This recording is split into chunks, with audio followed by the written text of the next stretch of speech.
Hello, मी उमेश शिंदे. आम्ही आता राजस्थानला ट्रिपसाठी गेलो होतो बारवकर सर यांच्याबरोबर. खूप छान ट्रिप झाली. प्रवास वगैरे खूप छान झाला. राहण्याची वगैरे व्यवस्था छान केलेली होती. पण मला एक वाटतं आहे की जर समजा सकाळच्या नाश्तात जर भरपूर केला आणि दुपारचं जेवण ड्रॉप केलं तर आणखी काही बघण्यासारखं असतं. ते आपल्याला जो आपला टाईम वेस्ट जाणार आहे तो त्याच्यामध्ये कवर होऊन आपल्याला आणखी काय काय बघायला मिळू शकतं. त्याच्यामुळं मला तर मी आता बाराबर सरांना सांगणार आहे की बाबा तुम्ही दुपारचं जेवण ड्रॉप करा आणि सकाळचं फुल नाश्ता आणि संध्याकाळचं जेवण एवढं ठेवलं तरी एकदम कम्फर्टेबल होऊ शकतं आहे.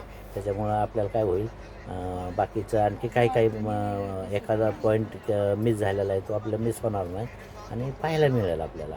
बाकी जेवण वगैरे छान होतं, प्रवास बी छान होता आणि आमच्या अपेक्षा नव्हत्या आम्हाला एसीत परत प्रवास करायला भेटेल आणि त्यांच्यामुळं आम्हाला ते एसीसुद्धा आमचं ॲक्च्युली स्लीपरमध्ये होतं, परंतु बारोकर सरांनी एसीचं बी तिकीट काढलं. खूप छान.